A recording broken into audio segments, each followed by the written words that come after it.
Jadi apa ni cerita berkenaan dengan lembu ni, huzwa.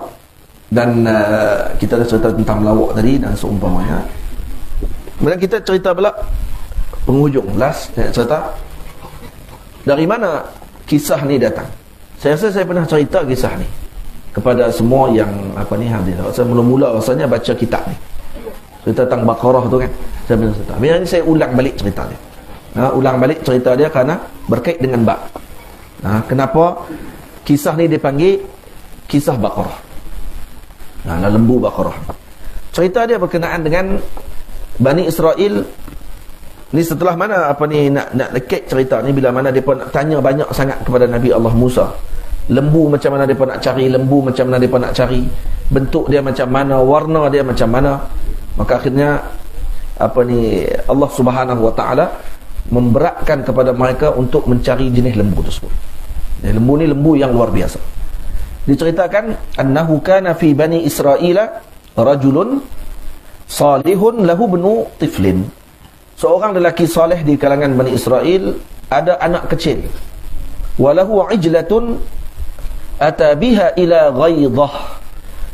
Jadi dia ada seekor lembu, ijlah, anak lembu, dia belah, dan anak lembu ni pula dia bawa pergi letak di ghaidah. Ghaidah ni tempat macam ada air dalam hutan. Ghaidah ni macam dalam hutan dan ada air di situ. Tamam. Wa qala Allahumma inni astaudi'uka hadhihi al-ijlata libni hatta yakbura. Dia kata, ya Allah, saya tinggalkan anak lembu ini di sini untuk anak saya. Jagalah lembu ni sampai dia besar untuk anak saya yang kecil tu. Ini doa orang soleh ni. Wa mata ar-rajul. Lelaki itu mati. Selepas tu dia meninggal. Fasaratil ijlatu fil ghaidati awana. Sehinggalah anak lembu tadi makin besar. Awan maksudnya nisfan bainal musinnah wasyabbah. Jadi tak terlalu kecil, tak terlalu besar sangat, dia jadi anak teruna. Ini pertengahan. Jadi kalau musinnah umur dia 2 tahun ke atas. Kalau syabbah maknanya masih bawah daripada umur 2 tahun, dia duduk tengah-tengah, maksudnya umur dia 1.5 tahun lebih kurang gitu, lembu ni. Jadi lembu dah orang panggil anak teruna lah, gagah dah lah lembu ni. Wa kanat tahrabu min kulli man ra'aha. Dia kalau lalu orang je tempat tu dia akan lari. Lembu ni dilihat, dia jadi lembu liar. Falamma kabura al-ibnu kana barran biwalidatih. Bila anak ni dah dewasa, anak kecil dia dulu hak dewasa, yang lelaki ni yang Bani Israel yang saleh tadi dah meninggal dan anak dia makin besar. Bila anak dia besar, anak ni anak yang sangat taat kepada ibunya, anak yang sangat buat baik kepada ibunya. Wa kana yuqassimu al-laila 3 athlasin. Beliau membahagikan masa sehari sebanyak 3 malam dia saja. Malam dibahagi kepada 3 bahagian. Yusalli sulusa, sepertiga malam sembahyang, wa yanamu sulusa, sepertiga tidur, wa yajlis 'inda ra'si ummihi sulusa, dan duduk dekat kepala ibunya sepertiga malam. Tiga bahagian. Sepertiga sembahyang, sepertiga tidur, sepertiga lagi untuk jaga mak dia. Duduk dekat kepala mak, duduk tunggu kok mak ada nak apa-apa. Ini anak yang soleh. Tamam. Fa idza asbahat talaqa. Saya bila beritahu dekat Syekh Jamal, Syekh Jamal kata, kamu tak balik dah. Masa saya pergi ke KL baru ni, saya pergi jumpa Syekh di KL 2 hari, pergi duduk dengan Syekh. Syekh tanya, kamu tak balik dah ke Mesir? Saya kata, tak boleh dah Syekh, sebab lepas ayah tak ada tu, saya nak kena jaga mak. Kata, adik-beradik lain tak ada nak jaga mak ke? Saya kata, mereka ada. Awak mereka tak mau jaga ke? Mereka nak jaga, semua nak jaga kata. Tapi mak nak duduk di Bedu kata. Mak nak duduk di kampung, tak mau pi duduk dengan adik-adik kalau saya pergi Mesir.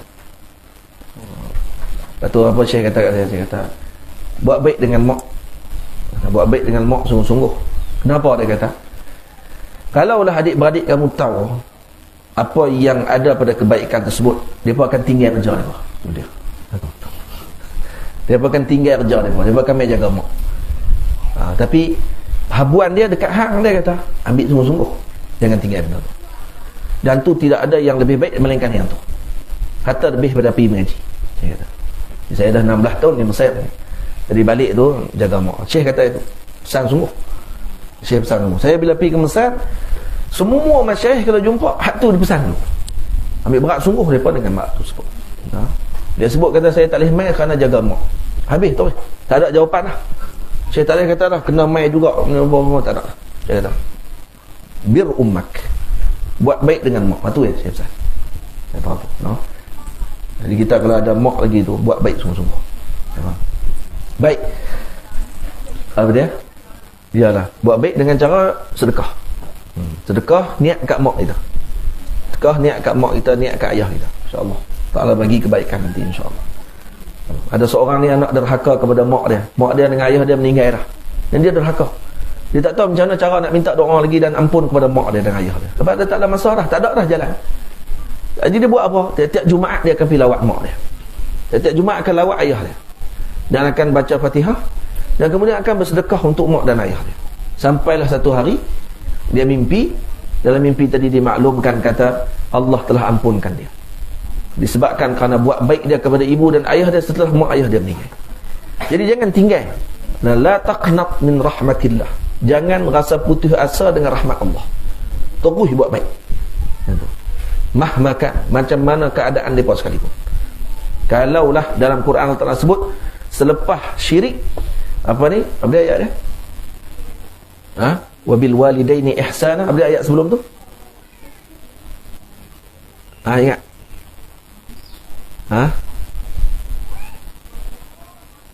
Wabil walidaini ihsana. Apa dia ayat dia?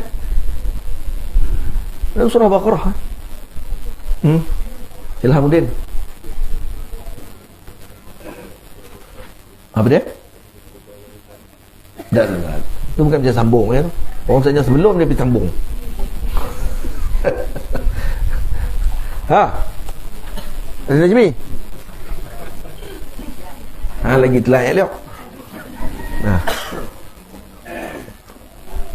Dalam Quran, dalam hadis Nabi bagi tahu, nak tak aku maklum kepada kamu dosa paling besar? Nabi kata yang pertama asyirku billah, syirikkan Allah. Yang kedua apa dia? Uququl walidain. Yang kedua, selepas syirik, dosa paling besar yang kedua adalah uququl walidain, iaitu menderhaka kepada ibu ayah. Dosa nombor dua lebih besar, yang besar selepas syirik. Faham? Dalam Quran pun Allah Ta'ala sebutkan begitu juga. Macam mana ayat ni? Tak ingat? Tak ingat lah. Tak apa. Ada? Wa qada rabbuka alla ta'budu illa iyyahu wa bil walidaini ihsana. Tu. Ingat tak? Alhamdulillah. Sampai Quran apa ni? Hampa ni. Wa qada rabbuka alla ta'budu illa iyyah. Maksudnya jangan syirik kepada Allah. Sembah Allah sahaja. Lepas tu wa bil walidaini ihsana nombor 2. Lepas. Iaitu selepas tu buat apa? Buat baik kepada ibu ayah. Kalau kata anak tahu benda tu dengan ibu ayah dia, dia tak akan abaikan. Dia tak akan tidakkan mak ayah dia. Dia tak akan nafikan. Dan antara dosa paling besar ketika seorang anak ada ayah dan mak dan dia nafikan mak ayah dia. Dan mak ayah dia tak ada orang. Saya bukan ada orang lain lah. Dia bukan pernah setuju dengan saya sebelum ni. Kira gitu. Dinafikan ibu ayahnya. Maka ni adalah dosa yang paling besar. Dan Allah tidak berpaling melihat dia nanti di akhirat. Ingat, Allah tak paling tengok dia nanti. Dia akan tengok wajah orang tu. Maksudnya dijauhkan daripada rahmat Allah Ta'ala. Itu maksudnya. Bukan paling lagi dia duduk payang kata Allah Ta'ala ada tengkok, pusing tengok dia pula. Itu menjisimkan Allah pula. Maksudnya Allah tidak akan memberikan rahmat kepada orang tersebut. Bila tak dapat rahmat di akhirat nanti duduk di mana tempat dia? Nak duduk tengah-tengah, tak masuk neraka, tak masuk syurga. Masuk neraka lah mana? Itu di tempat dia. Faham? Itu kena hati-hati. Baik. Maka dia ni buat baik sungguh kepada mak dia. Fa idza asbaha intalaqa fahtataba ala dhahrihi fayati bihi ila as-suq fayabi'uhu bima syaa Allah. Tamam? Kemudian waktu pagi dia akan keluar pergi cari kayu api, bawa atas belakang dia pergi ke suk. Berjaya dia cari kayu api. Pergi ke suk, pergi ke pasar, jual kayu api tadi dengan berapa yang dikehendaki oleh Allah. Summa yatasaddaqu bisulusi. Kemudian dapat harga, dapat duit saja, dia buat apa dengan duit yang dia dapat hari itu? Sepertiga sedekah. Tu dia. susah lah. Ni wali ni. Kita kalau berniaga itu. Saifuddin, mana Saifuddin? Saifullah. Niaga. Tok Guru tak pernah rasa lagi. Kopi secawan kan? Kok lah tadi beli kopi je lah, dia belanja kopi je lah, boleh belanja pun. Nak beli jet tak boleh, siapa tahu kan? Baik. Jadi sepertiga belanja, bagi sedekah. Yakul sulusahu, makan sepertiga. Wa yu'ti walidatahu sulusah, sepertiga lagi bagi dekat mak. Jadi sepertiga aja gaji dia tadi hak dia dapat tu simpan untuk dia. Sepertiga bagi kat mak, sepertiga lagi hadiah ke orang lain. Ni wali. Akid huwa wali. Wali dah ni, waktu ni muda lagi ni wali dah. Tengok nak jadi wali dah. Nak jadi wali buat apa ni? Buat baik kat mak, sedekah. Ni paling payah kali nak buat ni. Betul tak? Lepas tu nak bagi duit kat mak. Tu payah. Dia fikir, dia kata kalau buat keluar duit bulan ni, aku nak bayar macam mana bulan ni macam ni. Tuan-tuan kena ingat ni, anak-anak kena ingat tu. Kalau mula berkira dengan mak, dengan ayah kita, maka kita tak akan rasa cukup sampai bila-bila duit kita. Berkiralah sekali. Try tengok. Cuba try buat kira-kira. Hak duk kira-kira ni lah hujung dia memang tak ada duit. Sebab dia daripada mula lagi dia dah kira dah hujung bulan dia apa dia. Betul tak? Dia kata cakap senang lah. Kami duduk Kuala Lumpur. Dia kata kalau gaji 3,000, tol lalu tiap-tiap hari, minyak lagi. Dia kata nak turun, bela tak turun-turun kan? Lepas tu tol duk ada tu tapi bela tak pernah buang tol. Dah tahu dah sebelum ni cakap kata suruh buang tol, semua depa pun tahu kita nak buang payah. Kalau buang tol terpaksa buang pekerja tol. Jadi pun terpaksa buang orang ramai pada waktu tu kerja dan orang tak ada kerja nanti. Tapi sebelum tu cakap kan main lagi cakap. Takkan nak buat tol tak ada tapi pekerja tol tetap dapat gaji. Sonok. Berkaitan tu pula. Tapi kalau buang nanti akan berapa ribu pekerja tol akan kena buang agak-agak. Jadi masa duk bagi manifesto tu agak-agak fikir lah waktu tu. Tak fikir. Cakap dulu.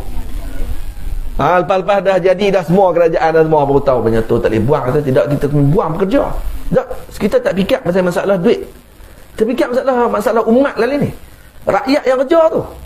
Dan kita pun faham mereka akan fikir yang tu. Pemimpin kita pun fikir yang sama juga. Kata dah, kalau kami buang, mana kami akan zalim nanti dengan pekerja-pekerja tu. Nampak? Nah, untuk penyelenggaraan dia dah ada projek untuk selenggara jalan, nak bagi perbaik balik tol, nak bagi elok tol, nak bagi perbaik balik lebuh raya. Kan tu semua duit tu. Dan kata tu kan. Dan kita tak fikir benda, tak ada cakap benda tu daripada asas sepatutnya. Cakap yang realiti sepatutnya. Dan bagi macam mana nak bagi rakyat dan umat di Malaysia ni bagi lebih maju dan seumpamanya. Akhlaknya maju. Peribadinya lebih elok dan jitu. Kan tu.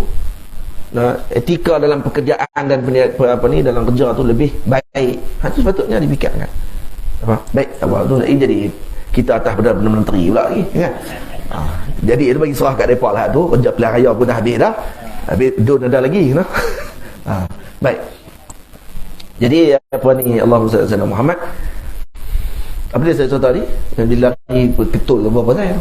Duk kira ni. Kita alhamdulillah duk kau Pedu tak ada tol. Pedu minyak pun naik pun kau motor kat kampung ya. Lepas tu kalau pergi Kuala Nerang, pergi Lostak, dekat balik-balik tu tak ada lah penimpala macam duduk di bandar. Ni rahsia dia, halta duduk di bandar pun jangan tinggal sedekah. Satu. Jangan tinggal sedekah. Jangan tinggal mak ayah. Sedekah syai. Mak ayah syai akhir. Mak ayah kena bagi juga sikit. Sedekah kepada orang pun kena bagi juga. Walau RM10 sebulan tu. Sebulan RM10 kata duit saya tak ada, saya nak sedekah juga macam mana pun. InsyaAllah Allah Ta'ala akan mudah urusan kita. Jangan bimbanglah. Kalau kita duk berkira anak banyak mana, kereta kita minyak sebulan ni agak banyak berapa. Jadi kita kan, kalau ikut gaji saya ni memang jam terus. Dan kita tengok mak ayah kita hak duk besar anak-anak sampai masuk U. Boleh bayar pula sebelum ada PTPTN dulu ni. Boleh bayar anak-anak masuk U sekolah apa semua pergi kerja benar. Tapi anak semua boleh berjaya. Kenapa macam tu? Kerana tak ada buku kira-kira mereka pun. Kalau pergi tengok cari mak ada buku kira-kira tanya dia. Dia tak nak kira-kira apa dia kata. Buat keluar je. Aku pun tak tahu tengah jadi gitu dah. Dia tengok alhamdulillah tak mati. boleh hidup, boleh makan, berak lebih pada pak lagi. Maksudnya penuh perut. Faham? Yang tu sir dia, rahsia dia tu. Jangan kira sangat, tuan-tuan. Bukan tak bagi buat kira-kira, takut kita jadi boros. Tak, jangan sampai kira-kira sampai kita jadi pekin, sampai kita jadi kedekut. Sekat mak pun kira pada tahun bulan tu, kira. Saya pun bulan ni tak masuk duit gini kan? Mak kata sembang pandai, kat aku tak masuk gini kan? Duit tak ada macam mana pun kena bagi yang tu dulu. Bagi yang tu insya-Allah Allah Ta'ala akan mudah rezeki kita insya-Allah. Tengok macam mana kisah ni. Tamam? Tengok. Amin. Amin ya rabbal alamin. Amin. Semoga Allah Ta'ala kurnia anak-anak yang faham insya-Allah. Kita jadi anak-anak yang faham. Bila nak jadi faham ni kena mengaji, itu je. Kena mengaji. Bila anak dia mengaji, dia akan faham. Mak kalau nak bagi anak faham dia, bagi mengaji. Pergi hantar jumpa Tok Guru. Pergi jumpa dengan Tok Guru, pergi mengaji. Insya-Allah dia faham. Tapi kalau mak nak bagi anak dia tak faham dengan dia bagi jadi kaya. Insya-Allah. Dia ingat anak dia kaya, anak dia akan ingat dia. Tak, anak dia akan lupa dia. Tapi kalau anak dia kaya, anak dia faham, anak dia akan ingat dia. Anak dia kaya, anak dia mengaji, anak dia akan ingat dia. Insya-Allah. Tapi kalau kaya saja tak mengaji, anak tak akan ingat dia. Anak dia akan lupakan dia. Dan anak dia akan kira semua segala segenap unit apa yang dikeluarkan untuk mak dia. Kira habis semua. Moga kita dikurniakan anak yang soleh. Amin. Anak yang soleh dan soleh. Amin. Dan keluarga yang sakinah insya-Allah. Jadi dia bagi sepertiga kat mak dia. Faqalat lahu ummuhu yawman. Mak dia satu hari kata dekat dia, inna abaka qad warisaka ajlatan istawda'aha fi ghaidatin kana. Mak ayah kamu sebenarnya telah waris kepada kamu dengan seekor lembu. Anak lembu kata dia. Sebab mak dulu tengok anak lembu tu, dia teringat anak lembu tu lagi lah. Ada anak lembu seekor, ayah pernah tinggal di satu hutan. Kamu pilah cari balik lembu tersebut. Fantalaqa, maka dia pun pergilah ke hutan tadi. Wad'u, fantaliq, minta maaf, ni ayat fi'il amr. Mak dia kata pergilah kamu. Wad'u ilaha Ibrahim wa Ismail wa Ishaq an yaruddaha alaik. Pergi ke hutan tadi, doalah kepada Tuhan Ibrahim, Tuhan Ismail dan Tuhan Ishaq. Baik, kenapa disebut itu? Kenapa tak kata wad'ullaha? Kenapa mak dia sebut Ibrahim, Ismail, Ishaq? Karena untuk tawassul sekali dengan nama-nama Nabi tadi. Bukan hanya sebut nama Allah, tawassul sekali dengan Nabi. Nampak? Ni apa ni, zaman dulu pun dah tawassul dah dulu. Dan ni ajaran para awliya dan para ulama kita yang terdahulu sampai zaman hatta Bani Israel sekalipun faham tentang masalah tersebut. Dan alhamdulillah mungkin zaman ni tak ada Wahabi lagi kan. An yaruddaha alaika, patah balik semula kepada, dia akan bawa balik semula kepada kamu. Wa alamatuha, apa dia tanda lembu tu? Lembu tu kamu punya.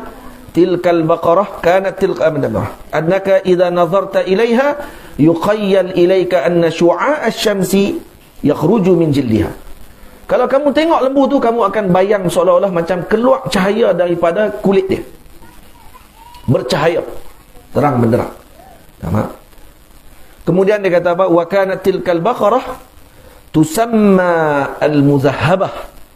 Lembu tu dinamakan muzahhabah. Muzahhabah tu yang keemas-emasan. Lembu keemas-emasan nama dia. Tu dia. Warna lembu tu mah. Ni bukan lembu biasa ni, lembu warna mah. Tu dia. Li husniha wa sufratiha.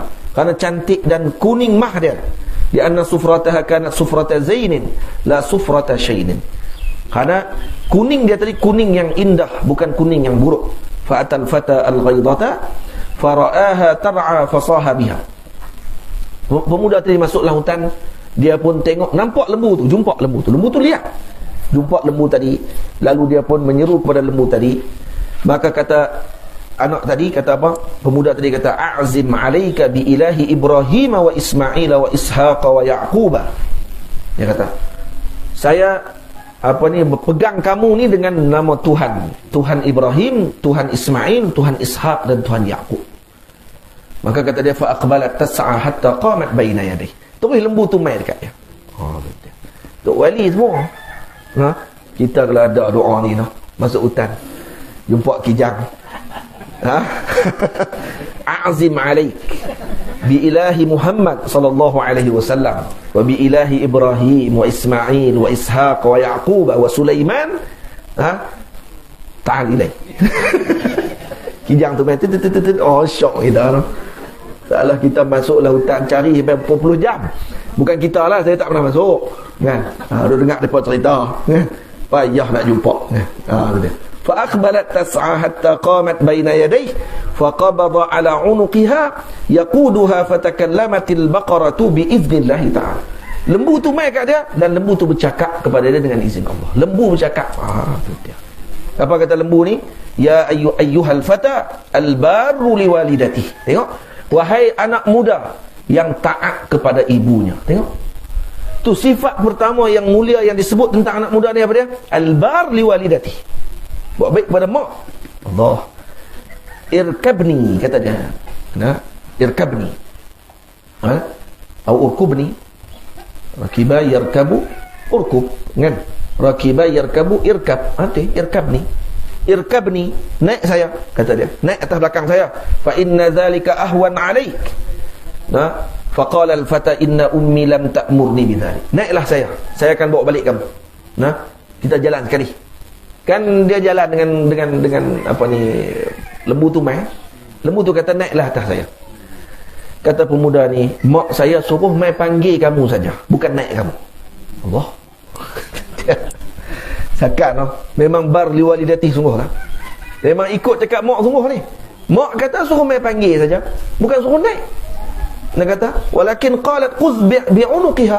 Tapi mak saya kata pegang tengkuk dia bawa balik. Mak saya tak suruh saya naik. Masya-Allah. Ni orang kata, kalau kata baca balik kata ni dia betul bendui kot. Orang kata gitu. Ni betul bendui ke apa ni? Kalau kata macam tu pun ada hadis Nabi kata apa? Nabi kata aksaru ahlil jannati al-bulhu. Hadis saya baca di masjid Jumaat lepas. Sebanyak-banyak ahli syurga adalah bulh. Bulh apa dia makna dia? Orang yang betul. Bulhu ni orang betul. Orang betul ni mana dia apa dia? Jalbun dalam diri dia semua orang baik. Semua orang dipandangnya baik. Dan dia tidak pernah buruk sangka dekat orang mana pun. Itu maksud bul. Tu kalau baca hadis tu, kalau kita selak carah, sepaling banyak orang dalam syurga adalah orang bodoh. Bulhu juga dengan makna bodoh. Dah bukan bodoh maksudnya, dia bodoh daripada kejahatan. Itu maksudnya. Kalau kita nak terjemah, dia bodoh daripada kejahatan. Maksudnya tak kerti nak buat jahat. Tak terbayang dia jahat tu apa dia? Apa dia jahat? Semua orang dia pandang baik. Semua orang dia baik sangka. Ini orang yang ahli syurga. Ni. Faqalatil baqarah, kata baqarah tu kata apa? Bi ilahi bani Israel, law rakibtani ma kunta taqdiru alayya abadan. Tengok, kata lembu ni dengan Tuhan Bani Israel. Kalau kamu naik aku, kamu tak akan mampu untuk mendekati aku sampai bila-bila. Rupanya dia main nak uji. Lembu tu main uji juga. Lembu tu kata main naik aku. Dia tak ada. Mak saya tak suruh naik, mak saya suruh pegang tengkuk kamu bawa balik je. Dia kata kalau kamu naik, sungguh kalau kamu langgar dengan arahan mak kamu tadi, kamu tak akan boleh dekat dengan saya sampai bila-bila. Dia fantalaqa fa innaka law amarta al-jabala an yanqali'a min aslih wa yantaliq ma'aka la fa'ala li birrika bi ummik. Dia kata jalanlah, fantaliq fa innaka law amarta al-jabal an yanqali' min aslih. Wahai pemuda, kamu nak tahu tak, kalau kamu arahkan bukit untuk keluar daripada usulnya, kamu habaq kat bukit tu, wahai bukit, mai sini, bukit tu akan datang kepada kamu, keluar dia daripada usulnya. Nak habaq kata apa? Kamu dah jadi wali. Kamu dah wali dah, wahai anak. Dia sampai tahu. Sonok cerita ni no. Sonok lah cerita ni. Kau sonok hak tukang cerita tu. Wa yantaliqu ma'aka la fa'ala li birrika bi ummi. Fasara al-fata biha ila ummi. Maka pemuda tu bawalah lembu ni pergi kat mak dia. Faqalat lahu, maka kata lembu ni kepada ibunya, apa kata ibunya kepada anak tadi, innaka faqirun la mala lak wa yashuqqu 'alayka al-ihtitab bin nahari wal qiyam bil lail. Wahai anakku, kamu ni fakir, tak ada duit. Maka apa ni, susah bagi kamu kerja, siang nak kena pergi cari kayu api, malam kamu nak kena bangun malam. Fantaliq fabi' hadhihi al-baqarah. Pergilah, bawa lembu ni pergi ke pasar, jual lembu ni. Suruh jual. Lembu rare pula tu. Nabi jual, you know? Ini bukan main-main ni. Tamam? Lembu rare, tahu rare? Lembu plek, you know? Lembu rare, lembu plek, lembu jangan jumpa. Memang takkan ada dah lembu ni macam tu di dunia. Lembu ni sekok ni je. Tamam? Dan kemudian kata si anak, bikam abi'uha, berapa aku nak jual dia? Qalat bi salasati dananir wala tabi' bi ghairi masyurati. Tamam? Dan dia kata harga dia 3 dinar. 3 dinar. Lembu harga 3 dinar. Tamam? Dan jangan jual melainkan dengan lain harga 3 dinar, melainkan lepas mesyuarat dulu dengan aku, kata ibu. Mesyuarat dulu dengan aku, baru boleh jual. Maka wa kana thamanul baqarah salasata dananir. Harga baqarah tadi 3 dinar. Jadi baqarah sini mungkin boleh jadi dengan makna harga lembu pada waktu tu harga 3 dinar. Boleh jadi, ataupun harga lembu baqarah tadi 3 dinar. Tak, sebenarnya kita faham di sini harga jenis lembu pada waktu tu 3 dinar. Jadi mak dia jual dengan harga misil, harga sama dengan orang lain. Maka pi bawa, fantalaqa biha ila suq, fa ba'atha Allahu malakan liyuriya qalqahu qudratah. Maka Allah Ta'ala mengutuskan satu malaikat untuk menguji, nak tengok macam mana anak muda ni. Waliyakhtabiral fata, satu nak bagi tunjuk kuasa Allah, satu nak bagi tunjuk macam mana ujian kepada anak muda ni. Kaifa birruhu bi ummi, bagaimana kebaikan daripada mak dia. Wa kana Allahu bihi khabira, Allah lebih mengetahui. Faqala lahu al-malak, maka malaikat tu kata apa? Bikam tabi'u hadhihi al-baqarah, berapa kamu jual baqarah ni? Qala bi salasati dananir, harganya 3 dinar. Fashtarata alaihi ridha walidati. Nah, dan kemudian washtarit alaika ridha walidati, dan saya syaratkan ke atas kamu dengan ridha mak saya. Maka kata malaikat tu, laka sittatu dananir wala tastamiru walidatak, saya bagi kamu 6 dinar tanpa kamu perlu musyawarat dengan mak kamu. Tak payah musyawarat, saya bagi 6. Nak tak? Kalau kata ni kalau kita sebab tu tak jadi wali kita ni. Kalau 3 dinar mak kata dapat 3 dinar, bagi kat mak 3 dinar, 3 dinar dalam poket dia kata. Kan comel dia kata itu. Apa kata anak ni? Kata dia, lau a'taitani waznaha zahaba lam aqudhu, kalau kamu bagi dekat saya seberat lembu ni mah pun saya tak akan ambil. Jangan 6 dinar cakap bagi lebih 3 dinar dia. Hak tu aku tak heran, dia kata. Kalau hang bagi berat lembu ni pun aku tak ambil, dia kata. Dia kata illa bi ridha ummi, melainkan dengan redha mak aku. Tu dia. Waraddaha ila ummihi wa akhbaraha bis saman, dikembalikan kepada maknya lalu dimaklumkan dengan harga. Faqalat, kata si ibu, irji' fabi'ha bi sittati dananir ala ridhan minni, juallah dengan harga 6 dinar. Dia balik sembang dengan mak dia, kata mak ada satu orang ni nak beli dengan harga 6, dia kata. Dan boleh tak jual dengan harga tu? Mak dia kata, pilah jual dengan harga 6 dinar dengan redha aku. Faraddaha ila ummihi wa akhbaraha bis saman. Kemudian laki tu kata lagi, dia kata irji' istamartuka atau istamartu ummak, kamu minta tolong dengan mak kamu, minta mesyuarat dengan mak kamu. Kata dia, innaha amartani an la anqusaha min sittatin ala an nastamiraha, saya dah bincang dengan mak dan mak kata jangan kurang daripada harga 6. Jadi bila sebut macam tu, maka malaikat ni kata, nak ada suruh jual dekat kamu, jual dekat aku. Dia kata apa? Dia kata tolong jual dekat aku dengan harga 12 Pak. 12 dinar. Dia akan naik ganda-ganda ni. 12 dinar dia kata, tapi dengan syarat jangan pergi bincang dengan mak. Dia kata tak boleh. Tak boleh. Saya kena pergi bincang dulu dengan mak saya. Bila pergi jumpa dengan mak dia kata apa? Ni, dia pergi jumpa kata, mak, kawan ni nak minta 12 pula dah. Nak jual banyak mana? Mak dia kata, innal ladzi ya'tika malakun fi suratil adami. Wahai anakku, yang datang tu malaikat. Tu bukan orang tu. Mak dia pun wali. Pak wali, mak wali, anak wali. Tu tak heran tu. Kita nak anak jadi wali kita. Allah.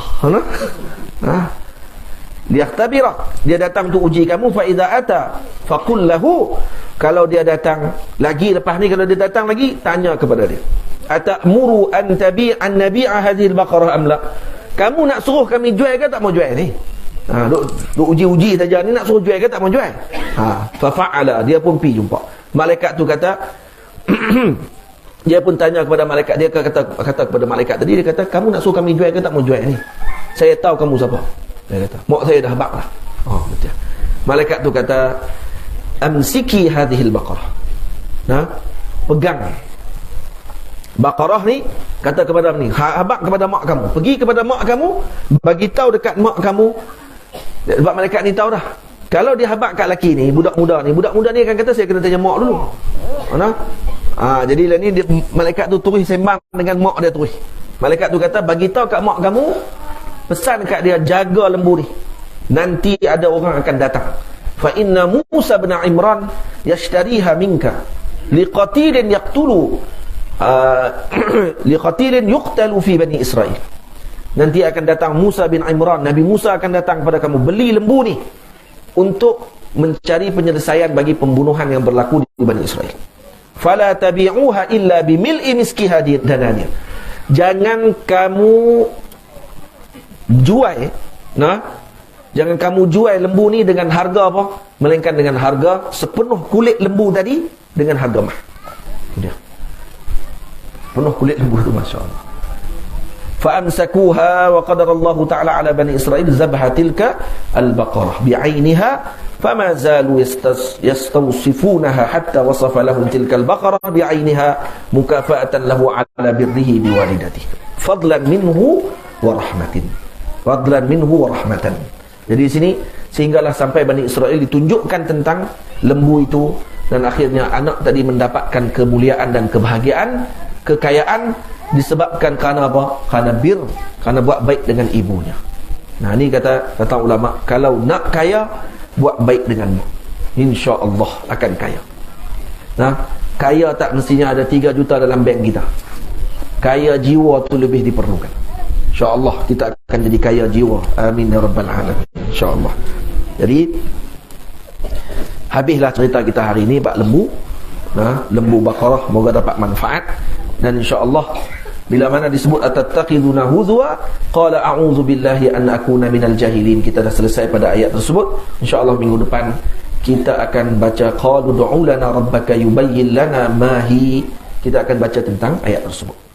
Cerita tentang warna lembu tu, pasal kita dah baca dah, tapi kita akan baca dengan cepat insya-Allah minggu depan.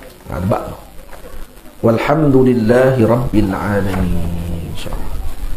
Kita baca sikit kitab Tanbihul Alibba ila maqasidi hidayati al-azkiya. Ini cerita bab berkaitan dengan tanda-tanda ulama akhirat. Ini diambil daripada mana? Ini diambil daripada Ihya Ulumuddin, karangan Al-Imam Al-Ghazali radhiyallahu ta'ala anhu. Kata Imam Zainuddin Malaybari Al-Kabir rahimahullahu ta'ala, wali'alimil ukhra ala ma tuntura la yutlabu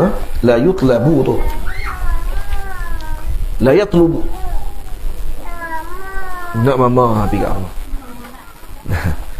Wali'alimil ukhra ala ma tuntura la yatluba.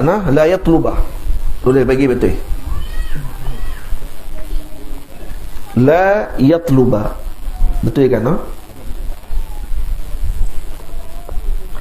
La yatlubat dunya bi'ilmi masaila.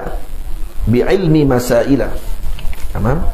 Walidhaka ayatun takunu katsiratun an la yukhalifa qawluhu ma yaf'ala wa yakuna bil ma'muri awwala 'amilin wa 'anil ladhi yanha tajannaba awwala. Tamam. Bagi ulama akhirat itu, bait yang ke-114, muka surat 45 kalau Jawi. Muka surat 45 kalau Jawi, muka surat berapa kalau Rumi? Muka surat 103 kalau Rumi. Bagi ulama akhirat itu ada beberapa tanda untuk kamu mengenalinya. Kita nak tengok ulama akhirat ke ulama su' ataupun ulama dunia, dibezakan dengan tanda yang disebutkan oleh Imam Al-Ghazali radhiyallahu anhu. Sama. Bagi ulama akhirat itu ada beberapa tanda untuk kamu mengenalinya. Pertama, ialah mereka itu tidak meminta habuan dunia dengan ilmu mereka. Mereka tak minta habuan dunia dengan ilmu mereka. tak minta dengan perkara tersebut. Bihaqaratid dunia, tak minta. Tamam? Dia beza tak minta dengan diberi lain. Dengan diminta-minta dan juga berusaha untuk dapatkan benda tersebut. Tak sama. Nampak? Jadi mereka tidak meminta-minta dengan dunia. Ni tanda yang pertama bagi ulama akhirah. Kenapa mereka tak minta-minta dengan dunia? Karena liqasaratihi wa qissatiha, minta maaf. Karena buruk dan ruginya kalau minta dengan dunia. Karena itu perkara yang terlalu haqarah, terlalu hina bagi mereka untuk meminta dengan perkara tersebut. Satu Imam Ghazali mengatakan, dunia ini, dimaksud dunia ni apa dia? Ni bukan dunia ni. Ni bukan kita dunia ni maksudnya. Dunia ni dimaksudkan oleh para ulama sufi adalah dengan makna sesuatu yang menjauhkan kita daripada Allah. Itu makna dunia. Iaitu yang menjauhkan kita daripada Allah, maka itu dinamakan dunia. Sesuatu yang melalaikan kita daripada akhirat, maka itu nama dia dunia. Apa sahaja yang melalaikan kita daripada akhirat, maka ianya adalah dunia. Sama. Jadi dunia itu yang dicela dalam syarak. Dunia itu yang dilawan. Itu kata Al-Imam Al-Ghazali, seorang ahlullah melihat dunia ini adalah seperti sepotong kek yang diletakkan dengan racun yang banyak. Tamam. Dan orang yang tahu kata racun dalam kek tadi banyak, agak-agak dia nak ambil tak walau sikit. Dia takkan ambil walau sikit. Baik, kenapa kita ambil sungguh-sungguh? Kerana kita tak tahu dalam tu ada racun. Kalau kita tahu dalam tu ada racun dan kita ambil, itu maknanya bodoh. Betul tidak? Dan itu bandingan Imam Ghazali bagi tahu kepada orang yang mengambil dunia dengan sungguh-sungguh. Mengambil dunia ni dengan sampai seolah-olah dia tidak akan mati lagi. Baik, macam mana dengan hadis yang Nabi kata, kalau kata kamu bekerja sungguh-sungguh, seakan kamu akan hidup selama-lamanya. Dan kalau kata kamu beramal, hendaklah kamu beramal sungguh-sungguh sehingga kamu akan rasa macam akan mati pada esok hari. Itu macam mana pula tu? Tak bertentang pun. Ada yang kita maksudkan tadi, dunia yang melalaikan kita. Jadi orang yang bekerja sungguh-sungguh untuk hidup selama-lamanya, itu kerana dia kerja tadi bukan hanya kerja untuk dunia yang melalaikan, dan kena elakkan daripada perfikiran macam tu. Maksudnya kalau kita kerja sungguh-sungguh, kita kerja, tujuan kita untuk buat apa? Untuk bagi kebaikan kepada keluarga dan juga anak isteri kita, maka tu adalah untuk akhirat sebenarnya. Kalau niat macam tu untuk akhirat, kita pergi motong, kita pergi buat bendang, kita kerja kilang, kita kerja mengajak dan seumpamanya, kalau diniat tadi kerana Allah, maka semuanya akan jadi barakah. Jadi kalau kerja kerana kita niat ni kerana untuk kewangan dunia kita semata-mata, kita tak akan pernah cukup sampai bila-bila. Tak akan pernah cukup. Faham? Dan kita disuruh untuk optimis. Sebab tu Nabi kita sebut dalam hadis, kata seorang kalaulah akhir hayatnya, maksudnya kiamat sudah hampir pada waktu tersebut, dan ada di tangannya pada waktu tu biji benih, maka sebaiknya untuk dia tanam biji benih tersebut, moga-moga boleh dimakan oleh generasi yang akan datang. Tu nak kiamat dah. Nak kiamat dah berlaku, tapi di tangan dia ada biji benih. Maksudnya nak suruh kita, macam mana pun kena ada harapan. Kena bagi harapan. Kena bersungguh-sungguh, maksudnya. Macam tu. Faham? Jadi ni tanda ulama akhirat. Mereka tidak menuntut dunia dengan ilmu mereka dengan perkara tersebut. Baik, macam mana kalau kata guru Quran, guru yang mengajar, kemudian dapat gaji daripada mengajar tadi, ataupun dapat duit daripada mengajar. Itu masalah lain. Itu bukan masalah meminta.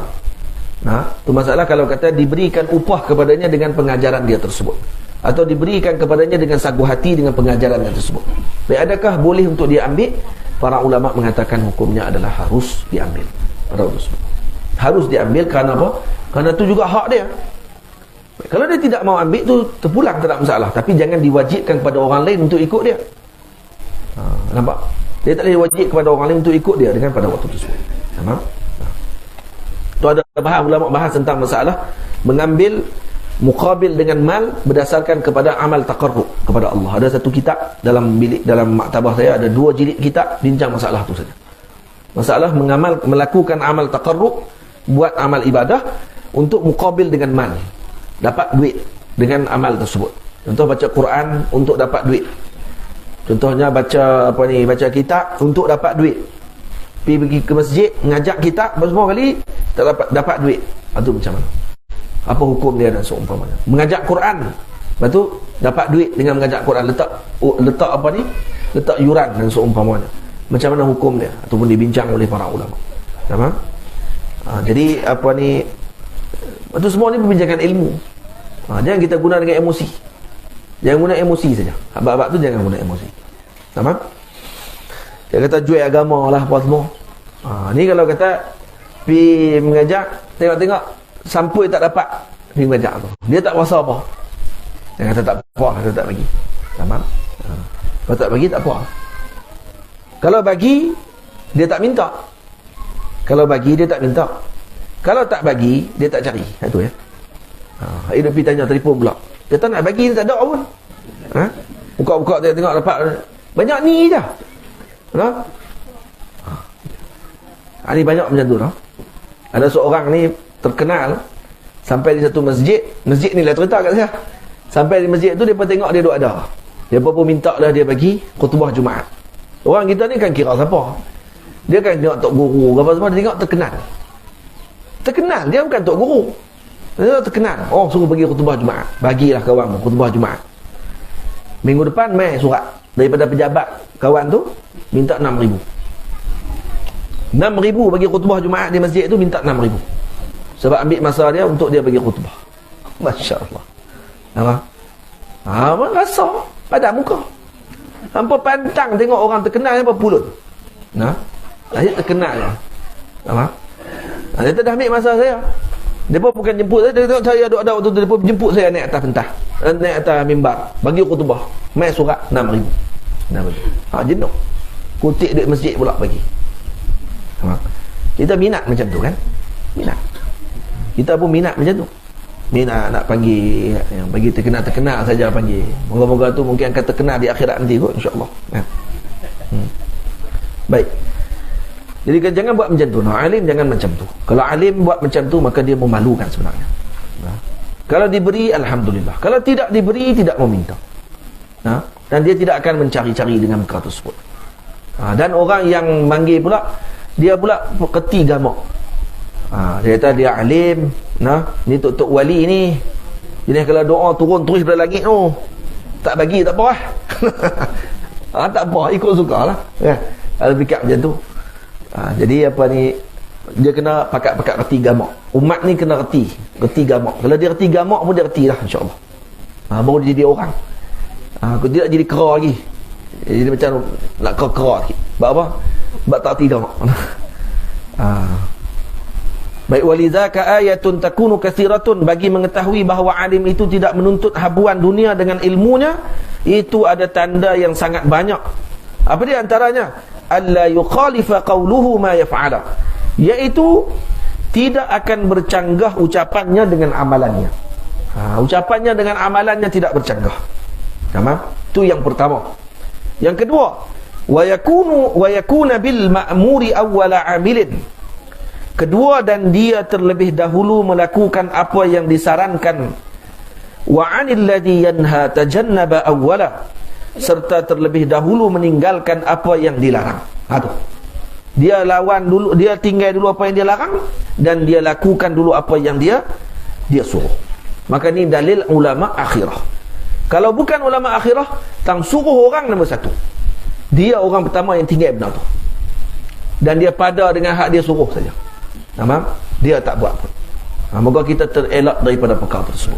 Amin ya rabbal alamin. Semalam saya pergi ceramah di Masjid Sungai Tiang. Malam pergi Masjid Sungai Tiang. Jadi elok nak balik tu, ada seorang pegawai penjara. Pegawai penjara Pokok Senar menjumpa saya. Dia kata, terima kasih banyak-banyak, dia kata dekat Tuan Syekh, dia kata kami ni di penjara Pokok Senar. Dia kata 2 tahun lepas saya pergi penjara Pokok Senar, dia pun panggil saya pergi 2 tahun lepas pergi ceramah. Pergi ceramah dia, saya pernah cerita kan pasal penjara Pokok Senar tu. Penjara Pokok Senar ni kira macam penjara yang orang dia taklah banyak masalah berat-berat sangat lah. Penjara berat-berat ni kalau dikajang apa semua tu, dia kata kalau di mai Pokok Senar ni biasanya nak penghujung dah. Dia pun mai dah penghujung dah. Penjara Pokok Senar pun sakan juga, dia pun punya pengeluaran, dia pun buat kuih, buat kerja-kerja kayu apa semua sekali ni.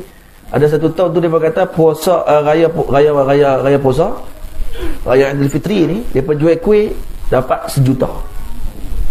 Kuih daripada penjara je dapat 1 juta. Dalam penjara mereka kalau kerja dapat gaji sehari RM1. Ni orang panggil wali, kenapa?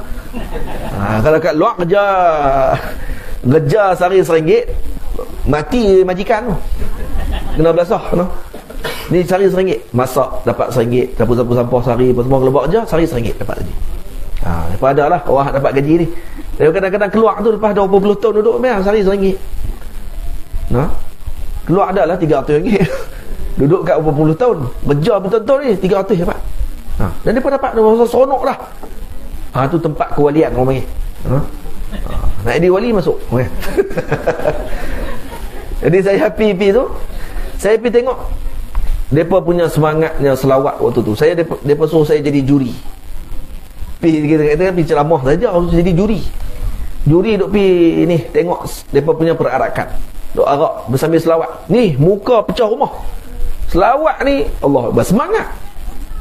Sallallahu kata kemah pok ni. Nampak muka samsing. Tapi kalau samsing ni dia kan mau sangat tinggi-tinggi suara duk. Malah aku. Pok poyo sangat dia tak. Tak dia buat. Masa semangat tu buat selawat kepada Nabi. Lepas tu saya ceramah, saya tanya kat depa, kalau ada peluang jumpa dengan Nabi, nak jumpa tak? Kalau ada ni nak jumpa tak Nabi, pakat angkat tangan tu. Teriak ni hak muka macam rumah, saya nak tengok mukanya. Tengok. Wih, dia ni samsing ni, badan tegak. Teriak. Nak jumpa Nabi. Kata maksudnya semua ada kasih, saya kata. Kata saya kata kat depa, abang, kalau keluar nanti, abang nak buat apa, buatlah. Depa ni kaki dadah. Orang dadah ni maklum pesan lah terang mana pun. Pesan. Jenuh pesan. Dia semua pesan kat orang yang sokok. Isap rokok daun. Isap rokok daun. Pergi pesan kat dia. Makcik pergi pesan kat. So risat lah rokok daun tu. Berapa puluh tahun aku tak mati-mati. Dia kata. Jawapan ada. Jawapan ada. Jangan duk kata apa lah. Tahu? Hak makan Maggi pun mati. Dia kata. Tak isap rokok tapi makan Maggi. Mati accident. Dia kata. Jadi kawan ni, saya ceramah cerita dia apa. Saya kata, kalau nak buat apa pun buatlah kalau keluar daripada ni. Tapi satu je ingat kata, jangan tinggal satu je, kasih kat Nabi. Satu je dalam hati ni. Bagi ada kasih kat Nabi, baru kita akan dipandang nanti oleh Nabi SAW. Bagi ada kasih, dia cukup dah kata. Jadi bila saya sebut macam tu, saya pun ajak kat dia, saya kata lah, saya nak bagi ijazah, kata tafrijiyah. Bagilah buat selawat tafrijiyah. Dia cerita kat saya semalam, dia kata sejak daripada 2 tahun lepas sampai hari ni, tiap hari orang penjara pokok senang selawat tafrijiyah. 120 orang mereka akan selawat tafrijiyah tiap hari. Hak macam dia kata, hak Tuan Syekh ajak, dia kata kami tak pernah dengar selawat tu mereka duk baca. Lah ni duk baca tiap hari, dia kata kami nak panggil balik pergi dengar mereka pula. Tu je. Dia kata 2 tahun dah mereka duk selawat tafrijiyah lah ni. Dia kata kami tak pernah dengar mereka selawat ni. Tiba-tiba semangat mereka selawat daripada hari pi tu sampai hari ni 2 tahun dah. Nampak? Jadi kita rasa, kita tahu lah siapa Tok Wali waktu tu. Depa lah Tok Wali tu. Dengar beramai terus. Dan moga-moga dapat perubahan pada depa insya-Allah ni. Hak tu je kita harap. Moga dapat berubah hak tu ya. Berubah. Bukannya kalau jadi macam mana pun, sebab tu kita jangan hukum orang dengan zahir saja semata-mata. Tapi buat salah kita salah. Takkan lagi dia pergi curi pandai-pandai baja kat rumah kita kata apa dia kasih dengan Nabi tu. Kalau kasih dengan Nabi lah, baca tak dulu. Satu lah. Baca tak, kasih dengan Nabi, alhamdulillah. Kata, kalau kasih dengan Nabi, baca tu kena tak lah. Janganlah duk ambil. Masuklah rumah tapi cinta kat Nabi. Dia masuk dalam rumah saya, kasih kat Nabi, tapi saya nak masuk, nak ambil sikit, boleh tak? Kata. Dia dah. Ni kalau ni tak baca lagi kisah pencuri zaman dulu, no? InsyaAllah nanti minggu depan saya akan baca cerita orang dulu macam mana mereka mencuri. Ni jadi panduan kat pencuri pula. Dia kata, macam ni jangan nak curi, no? Minggu depan insyaAllah kita baca. Wa sallallahu ala sayyidina Muhammad wa ala alihi wa sahbihi ajma'in walhamdulillahi rabbil alamin. Assalamualaikum warahmatullahi wabarakatuh. Allahumma salli afdalas salatin ala as'adil makhluqatika sayyidina Muhammadin wa ala alihi wa sahbihi wa sallim adada معلوماتك ومداد كلماتك كلما ذكرك الذاكرون وغفل عن ذكره الغافلون اللهم صل أفضل الصلاة على أسعد المخلوقات كسيدنا محمد وعلى آله وصحبه وسلم عدد معلوماتك ومداد كلماتك كلما ذكرك الذاكرون وغفل عن ذكره الغافلون اللهم صل أفضل الصلاة على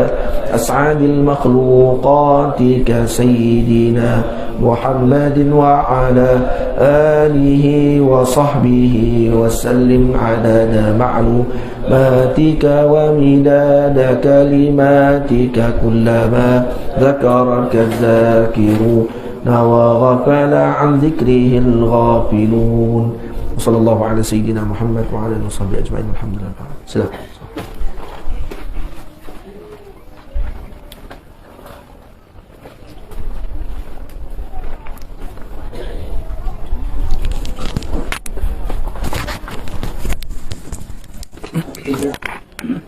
Terima kasih kita ucapkan kepada tuan guru kita Fadilatul Syekh Muhammad Nazrul atas kongsian ilmunya yang bacaan bagi kita Tafsirul Ihsan dan Tanbihul Albab, dan kita mohon kepada Allah Subhanahu wa taala untuk sentiasa